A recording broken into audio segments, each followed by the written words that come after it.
श्री कृष्ण लीला। इधर देवकी ने देखा कि मेरे पुत्र में तो पुरुषोत्तम भगवान के सभी लक्षण मौजूद हैं। पहले तो उन्हें कंस से कुछ भय मालूम हुआ, किंतु फिर वे बड़े पवित्र भाव से मुस्कुराती हुई स्तुति करने लगीं। माता देवकी ने कहा, प्रभु, वेदों ने आपके जिस रूप को अव्यक्त और सबका कारण बतलाया है, जो ब्रह्म ज्योति स्वरूप समस्त गुणों से रहित और विकारहीन है, जिसे विशेषण रहित, अनिर्वचनीय, निष्क्रिय और केवल विशुद्ध सत्ता के रूप में कहा गया है, वही बुद्धि आदि के प्रकाशक विष्णु आप स्वयं हैं।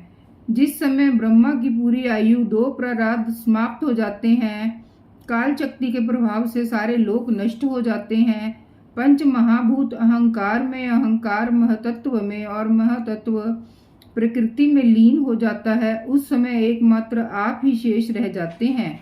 इसी से आपका एक नाम शेष भी है। प्रकृति के एकमात्र सहायक प्रभु, निमेष से लेकर वर्ष पर्यंत अनेक विभागों में विभक्त जो काल है, जिसकी चेष्टा से ये संपूर्ण विश्व सचेष्ट हो रहा है, जिसकी कोई सीमा नहीं है, वह आपकी लीला मात्र है। आप सर्वशक्तिमान और परम कल्याण के आश्रय हैं। मैं आपकी शरण लेती हूँ।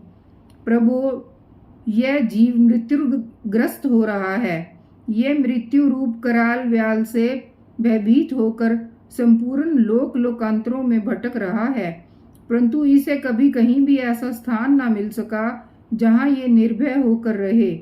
आज बड़े भाग्य से इसे आपके चरणार विंदों की शरण मिल गई, अतः आप ये स्वस्थ होकर सुख की नींद सो रहा है। औरों की तो बात ही क्या, स्वयं मृत्यु भी इससे भयभीत होकर भाग गई है। प्रभु, आप हैं भक्त भयहारी और हम लोग इस दुष्ट कंस से बहुत ही भयभीत हैं, अतः आप हमारी रक्षा कीजिए। आपका ये चतुर्भुज दिव्य रूप ध्यान की वस्तु है। इसे केवल मांस मज्जामय शरीर पर ही दृष्टि रखने वाले देह अभिमानी पुरुषों के सामने प्रकट मत कीजिए। मधुसूदन, इस पापी कंस को ये बात मालूम ना हो कि आपका जन्म मेरे गर्भ से हुआ है। मेरा धैर्य टूट रहा है। आपके लिए मैं कंस से बहुत डर रही हूँ। विश्वात्मन, आपका ये रूप अलौकिक है। आप शंख चक्र गदा और कमल की शोभा से युक्त अपना ये चतुर्भुज रूप छिपा लीजिए। प्रलय के समय आप इस संपूर्ण विश्व को अपने शरीर में वैसे ही स्वाभाविक रूप से धारण करते हैं, जैसे कोई मनुष्य अपने शरीर में रहने वाले छिद्र रूप आकाश को। वहीं परम पुरुष परमात्मा आप मेरे गर्भवासी हुए। ये आपकी अद्भुत मनुष्य लीला नहीं तो और क्या है। श्री भगवान ने कहा, देवी, स्वयंभू मनवंतर में जब तुम्हारा पहला जन्म हुआ था, उस समय तुम्हारा नाम था प्रश्नी और ये वसुदेव सुतपा नाम के प्रजापति थे। तुम दोनों के हृदय बड़े ही शुद्ध थे। जब ब्रह्मा जी ने तुम दोनों को संतान उत्पत्ति करने की आज्ञा दी, तब तुम लोगों ने इंद्रियों का दमन करके उत्कृष्ट तपस्या की।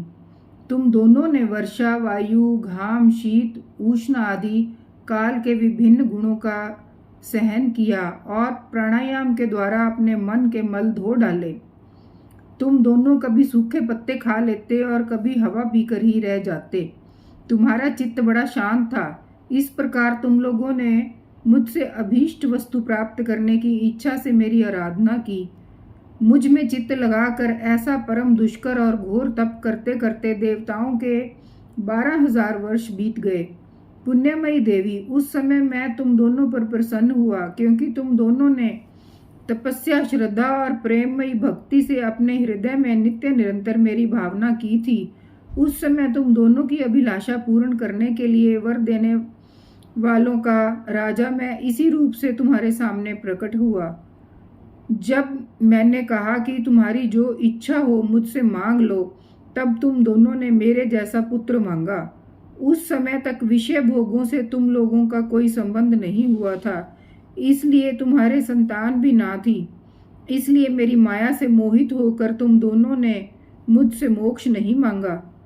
तुम्हें मेरे जैसा पुत्र होने का वर प्राप्त हो गया और मैं वहां से चला गया। अब सफल मनोरथ होकर तुम लोग विषय भोग करने लगे। मैंने देखा कि संसार में शील, स्वभाव, उदारता तथा अन्य गुणों में मेरे जैसा कोई दूसरा नहीं है, इसलिए मैं ही तुम दोनों का पुत्र हुआ और उस समय मैं कृष्णिगर्भ के नाम से विख्यात हुआ। फिर दूसरे जन्म में तुम हुई अदिति और वसुदेव हुए कश्यप। उस समय भी मैं तुम्हारा पुत्र हुआ। मेरा नाम था उपेंद्र। शरीर छोटा होने के कारण लोग मुझे वामन भी कहते थे। सती देव की, तुम्हारे इस तीसरे जन्म में भी मैं उसी रूप से फिर तुम्हारा पुत्र हुआ हूँ।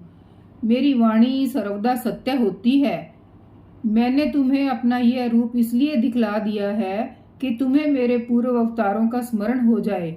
यदि मैं ऐसा नहीं करता तो केवल मनुष्य शरीर से मेरे अवतार की पहचान नहीं हो पाती। तुम दोनों मेरे प्रति पुत्र भाव और निरंतर ब्रह्म भाव रखना। इस प्रकार वात्सल्य, स्नेह और चिंतन के कारण तुम्हें मेरे परम पद की प्राप्ति होगी। भगवान इतना कहकर चुप हो गए। अब उन्होंने अपनी योग माया से माता पिता के देखते देखते तुरंत एक साधारण शिशु का रूप धारण कर लिया।